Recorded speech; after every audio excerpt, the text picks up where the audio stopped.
Hi folks, in today's Game Master Diary, I'm going to be talking to you about leveling up.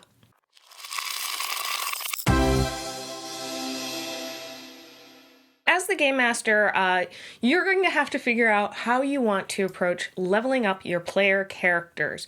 And I'm going to talk about two different methods of leveling up, and then some general thoughts on how to level up, as well as how to build leveling up into the narrative of your game. So in most systems, Dungeons & Dragons, Pathfinder, a lot of other systems, there are kind of two different approaches to leveling up. You have experience points or milestone leveling up.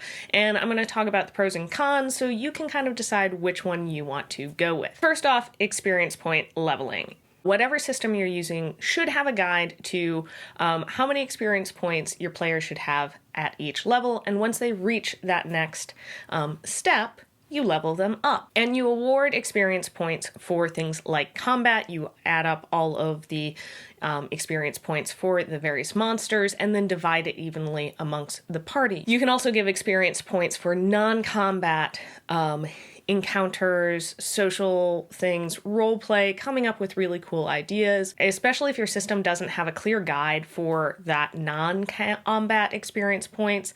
I would suggest kind of coming up with your own system or your own grading guide, just so that you're dealing it out kind of evenly and it's not something of, a player feels like they got slighted or anything like that if you have something to keep you consistent. I also think it's good to award experience points for overcoming the monsters in combat, whether it's because the party killed them or they came up with a really cool way to, talk their way through it or sneak their way around it. Basically, as long as they aren't just like turning and running away, but they're actually overcoming whatever combat you had set up. Just because one of the side effects of experience point leveling is it can sometimes lead to murder hobos, just because the players feel like we have to defeat everything that's put in front of us, we have to kill it, or we won't get the experience points. But if you kind of make sure that it's clear that it's just they need to conquer it to get the experience points, that can help to avoid the murder hobos. Before I get into more of the pros and cons of experience points, I will say I think this works best if you're running like a classic dungeon crawl, or you're running a game that's really in a super open sandbox. It does lend itself to playing more of the mechanics of leveling up. That is kind of why people are sitting around. They want to reach level 20. I think it doesn't lend itself quite as well to more narrative focused games. One of the main advantages to using experience point leveling is the players know how far away they are from leveling up. So you're not going to have the players at the end of the sessions being like, when are we leveling? When are we leveling? They have it. They can see, okay, we're 100 points away from leveling, so probably next session we'll level up. Also, depending on what kind of players you have, experience point leveling might encourage them to be a little bit more involved, because they won't get those XP points if they aren't having great roleplay moments, if they aren't engaging in the combat and engaging in problem solving. It can help reward players who maybe need that kind of extra push to be really involved in the game. Now, there are some disadvantages to XP leveling. The first and kind of biggest are level gaps. This is something that can happen if you have somebody who misses a session, so they don't get the XP for that session. And especially if they miss multiple sessions, you could end up with a party that like everyone's at level 6 and you have one person that's at level 4, and then that makes it difficult for you as the game master to try and build encounters, build moments in the game that are going to feel appropriate for the entire party. It's either going to be underpowered or overpowered depending on the players. Another disadvantage is it's going to be a little bit harder for you as a game master to kind of anticipate what level your characters are going to be at certain points in the campaign. So you might not be able to plan as far in advance of specific encounters, stuff like that. And the final disadvantage is it just adds one more thing that you as the game master are keeping track of, having to add up all the experience points and divide it amongst people, as well as trying to make sure that you're building enough and appropriate encounters for the players so that as they level up, it kind of feels consistent and you don't end up with like a leveling drag. The other major way to level up is milestone leveling, and this is where as you reach certain milestones in the campaign, everyone levels up, and this is your party levels up across the board. I feel like this method is really great for games that are much more narrative focused, a little bit more on rails, because it is really focusing on those story elements and leveling as the players kind of achieve certain things in the story rather than just how many monsters, how many encounters they have overcome. So one of the big advantages to this is you can very easily plan out kind of where you think the party is going to be level-wise, so it allows for that like longer narrative plan where maybe you can plan out the big bad and you know that your players are going to be at an appropriate level for that to be challenging, but not like just wipe them off the board once they reach the big bad of the campaign. You also level up the entire party, so there's no leveling gap. Everyone reaches the same levels at the same time, and it also means that you aren't going to have to tally XP. There's one less thing for you to keep track of. And the final advantage is you can change when the players level up because you're kind of the only one setting it. The players don't have that running track where they can see when they should level up. If you're feeling like people are getting a little impatient, you can decide, you know, I'm going to level up a little bit faster in this story arc and then maybe slow down the leveling later on or just make adjustments down the road. You can feel it out. I did this when I was running my homebrew. I had a basic idea of what level I wanted my players to kind of be at, but we definitely had one story arc that we were spending a lot more time on, and I realized, oh, if I wait to level them up when I plan to, we're going to go like 6 sessions between leveling up, and I was trying to aim around the 3 session mark between leveling, so I just changed it, and my players had no idea that wasn't the original plan. Now, that does mean there's the disadvantage of the players aren't going to know when they're leveling up. So you are going to probably run into the like end of the session, hey, can we level up? And all of this. Another disadvantage is you might forget as the game master to level up. I've been in games where game masters have realized like, oh, I meant to tell you guys to level up last session and it just slipped my mind.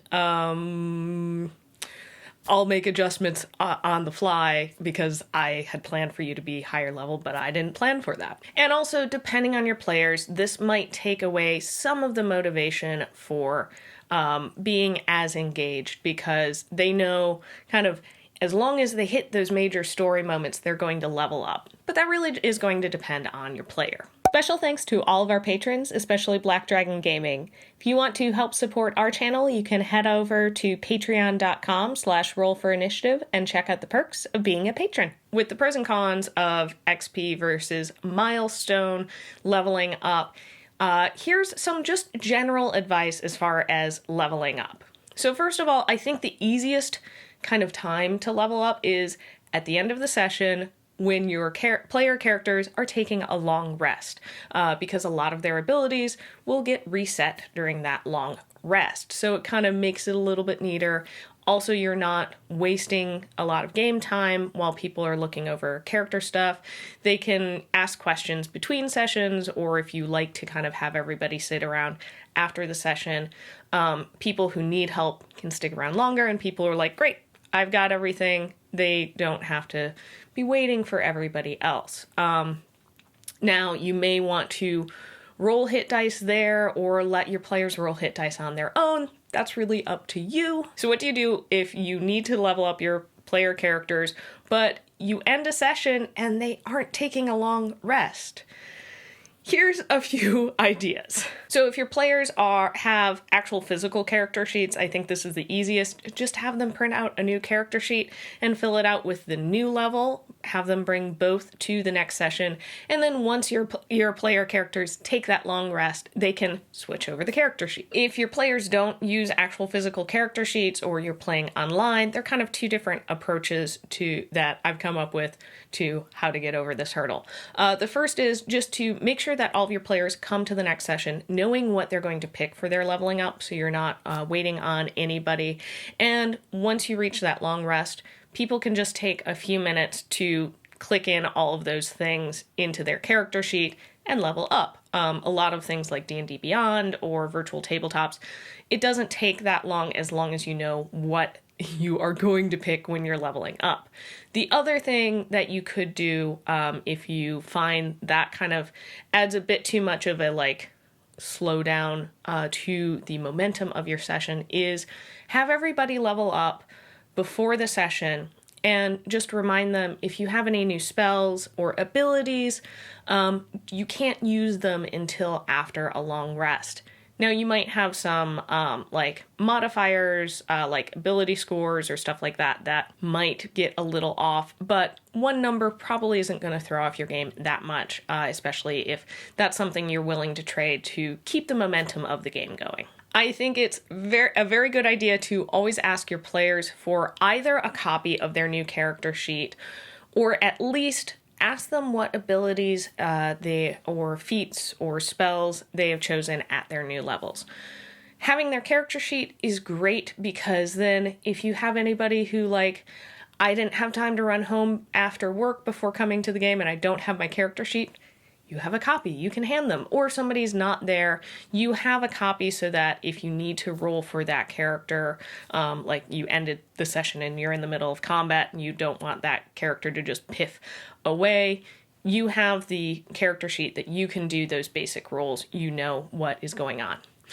And then at least knowing the abilities and feats is nice, especially if you are building a campaign kind of around these characters, to know either what your player characters are really good at, that you can present them with something that like, oh yeah, you're fully equipped to handle this problem, or know what their weaknesses are to maybe throw something that's going to be a little bit more challenging. If you know what their abilities and spells and feats are, you can tailor it a little bit more. It's a little less random of, well, I don't know, they need lightning damage to figure out this puzzle. I hope somebody has lightning damage. And finally, how do you work in the narrative element of the mechanics of leveling up? Especially if you're playing a more story-driven game, you might want to build a little bit of a scene or description to explain why all of a sudden the wizard can cast third-level spells. This is something I like to do. If you watch Critical Role, I feel like Matt Mercer does this frequently.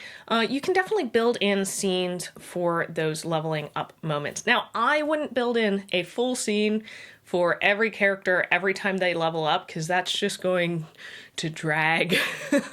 But maybe look at what are the significant levels for all of your different players' classes, and pick out like, okay, this level for the druid is fairly significant, so I'll build a scene for this level. Or if you have a player who decides to multi-class, give them that scene for that first level of that new class. Or even if that player like just had a really great end of a story arc, that might also be a great time to give that player a scene for leveling up. Maybe it's a training montage, or a mentor comes to town and imparts a bunch of knowledge to them.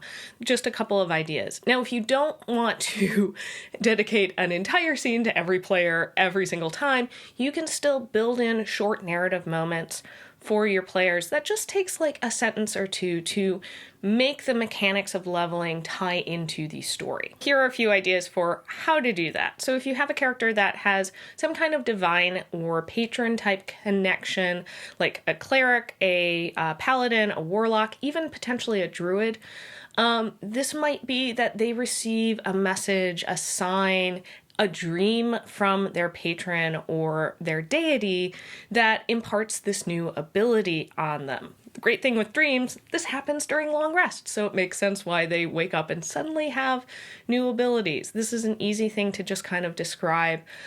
You have a dream where your deity comes and, touches your head, and you wake up feeling stronger. And that explains why the cleric now has 4th level spells. If you're playing a character who's more like intelligence-based, or even I would say bards where there's like a practice element to it, you can describe it kind of as having an epiphany moment. So like for the wizard or artificer, having that aha moment where a magical concept or more of a scientific concept kind of finally clicks and they understand this text that they've been reading and studying, and so they unlock new spells or new potions. This also works for bards because I feel like it can be that like creative epiphany of like finally getting the inspiration for a new song or figuring out the exact words to really get under somebody's skin with an insult. It can be that like you wake up and are like, yes, I've figured it out.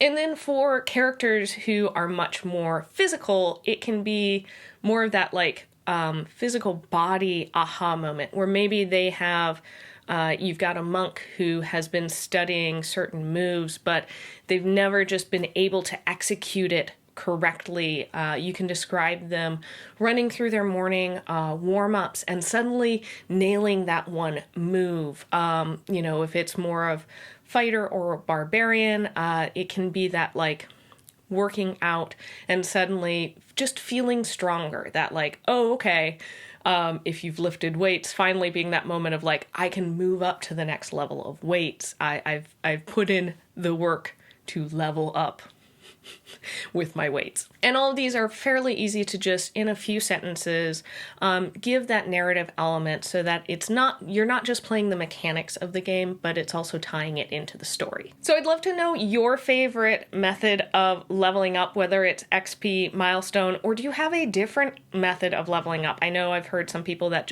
they set every, after 3 sessions, you level up no matter what. And do you have any additional advice or cool story moments of working the narrative element of leveling up? I'd love to hear about it down in the comments below. Don't forget to like and subscribe. You can also follow us on our social media to find out what other things that we're up to. And, we share cool stuff that we find. All of that. If you enjoyed this video, go check out some of our other Game Master Diary videos where I impart my experience and knowledge to help my fellow Game Masters and Dungeon Masters level up our abilities. All right, I'll see you next time on Roll for Initiative. Bye!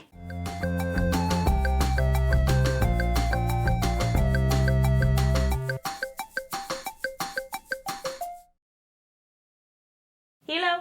Is that you bumping the door? Or is that River? Oh, I see a cat paw. It's River. She wants in. Okay, I'll stop filming and let her in.